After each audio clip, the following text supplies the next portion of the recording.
ನಮಸ್ತೆ ಎಲ್ಲ ನಮ್ಮ ಕನ್ನಡಿಗರಿಗೆ. ಇವತ್ತು ನಾವು ನಿಮಗೆ ಒಂದು ಒಳ್ಳೆ ರೋಡ್ ಅಪ್ರೋಚ್ ಆಗಿರುವಂಥ ತಾರ್ ರೋಡ್ ಅಪ್ರೋಚ್ ಆಗಿರುವಂಥ ಒಂದು ಲ್ಯಾಂಡ್ ತೋರಿಸ್ತೀನಿ. ಆ ಲ್ಯಾಂಡ್ ಬಂದ್ಬಿಟ್ಟು ನಿಮಗೆ ತಾರ್ ರೋಡಿಂದ ಸೆಕೆಂಡ್ನೇ ಬಿಟ್ಟಿರುತ್ತೆ. ಫ್ರಂಟಲ್ಲಿ ನಿಮಗೆ ಕೇವಲ ಒಂದು 50 ಮೀಟ್ರ್ ಮಾತ್ರ ನಿಮಗೆ ಬೇರೆ ಜಮೀನು ಬರುತ್ತೆ.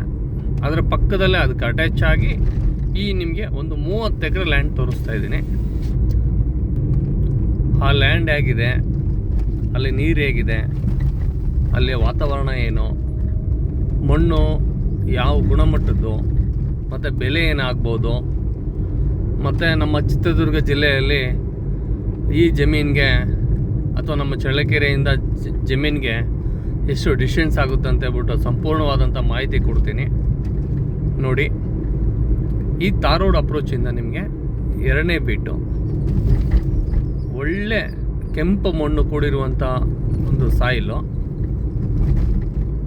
ಈ ತಾರ್ ರೋಡ್ಗೆ ಅಪ್ರೋಚ್ ಆಗಿ ಒಂದು ಲ್ಯಾಂಡ್ ಬರುತ್ತೆ. ಅದು ಕೇವಲ 3.5 ಎಕರೆ ಲ್ಯಾಂಡು. ಅದಕ್ಕೆ ಅಟ್ಯಾಚ್ ಆಗಿಯೇ ನಮಗೆ 28 ಎಕರೆ ಲ್ಯಾಂಡ್ ಬರುತ್ತೆ. ಅದು ಎಲ್ಲಿ ಬರುತ್ತೆ ಅಂತ ಹೇಳ್ಬಿಟ್ಟು ಈಗ ತೋರಿಸ್ತೀನಿ ನಾನು ನಿಮಗೆ. ಕೆಂಪು ಭೂಮಿ, ತುಂಬ ಒಳ್ಳೆ ಗುಣಮಟ್ಟದ ಮಣ್ಣು. ಇಲ್ಲಿ ನಮ್ಮ ಚಳ್ಳಕೆರೆಗೆ ಹೆಸರಾಂತ ಒಂದು ಮಣ್ಣು ಅಂತಂದರೆ ಈ ಏರಿಯಾದಲ್ಲಿ ಬರುತ್ತೆ ನೋಡಿ. ರೆಡ್ ಸಾಯಿಲ್, ಇದೇ ಜಮೀನು. ಆ ಜಮೀನಿನ ಆ ಬೇವಿನ ಮರ ಏನು ಕಾಣ್ತಾ ಇದ್ದು ನಿಮಗೆ ಚಿಕ್ಕದಾಗಿ, ಆ ಬೇವಿನ ಮರದವರೆಗೂ ನಿಮಗೆ ಬೇರೆ ಜಮೀನು ಬರುತ್ತೆ. ಕೆಂಪು ಮಣ್ಣು ಇದಕ್ಕೆ ಅಟ್ಯಾಚ್ ಆಗಿ ಹಿಂಭಾಗದಲ್ಲಿರುವಂಥದ್ದು ಜಮೀನೇ ನಮ್ಮ 28 ಎಕರೆ ಉಳ್ಳಂಥ ಜಮೀನಿದು. ರೆಡ್ ಸಾಯಿಲು ನೀವು ಕಾಣ್ತಾ ಇರ್ಬೋದು ವಿಡಿಯೋದಲ್ಲಿ ಎಷ್ಟು ಚೆನ್ನಾಗಿದೆ ಅಂತೇಳಿ. ತುಂಬ ಚೆನ್ನಾಗಿದೆ. ಲ್ಯಾಂಡ್ ವಿಷಯಕ್ಕೆ ಬಂದರೆ ಕೆಂಪು ಮಣ್ಣು. ಪ್ರೈಸ್ ಬಂದ್ಬಿಟ್ಟು ನಿಮಗೆ 1 ಎಕರೆ 16 ಲಕ್ಷ ಹೇಳ್ತಾರೆ ಓನರು. ನೆಗೋಷಿಯಬಲ್ ಆಗುತ್ತೆ. 30 ಎಕರೆ ಲ್ಯಾಂಡು, ತುಂಬ ಚೆನ್ನಾಗಿದೆ.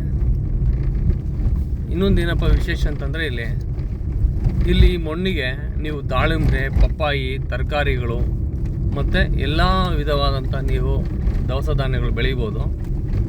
ಇಲ್ಲಿಂದ ಬೆಂಗಳೂರಿಗೆ ಕೇವಲ 235 ಕಿಲೋಮೀಟ್ರ್ ಆಗುತ್ತೆ ಈ ಲ್ಯಾಂಡಿಂದ.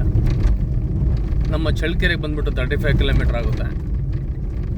ಈ ರೋಡ್ ಬಂದ್ಬಿಟ್ಟು ನಿಮಗೆ ಕಲ್ಯಾಣದುರ್ಗ ಟು ಚಳ್ಳಕೆರೆ ಹೋಗುವಂಥ ರೋಡ್ಗೆ ಜಮೀನಿನಿಂದ ಸೆಕೆಂಡ್ನೇ ಬಿಟ್, ತಾರ್ ರೋಡಿಂದ ಸೆಕೆಂಡ್ನೇ ಬಿಟ್ ಜಮೀನು. ರೇಟು ಹೇಳಿದ್ದೀನಿ, ಮಣ್ಣಿನ ಗುಣಮಟ್ಟನೂ ಹೇಳಿದ್ದೀನಿ. ಈ ಒಂದು ಜಮೀನನ್ನ ಪರ್ಚೇಸ್ ಮಾಡಬೇಕು ಅಂದರೆ ಕಾಲ್ ಮಾಡಿ ಬನ್ನಿ, ಜಮೀನು ತೋರಿಸ್ತೀನಿ. ಮತ್ತು ನಿಮಗೆ ಇನ್ನೊಂದೇನಪ್ಪ ಅಂತಂದರೆ ಪೇಪರ್ಸು 100% ಆಗಿ ಲೀಗಲಿ ಆಗಿರುತ್ತೆ. ಜನರಲ್ ಪ್ರಾಪರ್ಟಿ, ಯಾವುದೇ ಥರ ನಿಮಗೆ ಪ್ರಾಬ್ಲಮ್ ಇರಲ್ಲ.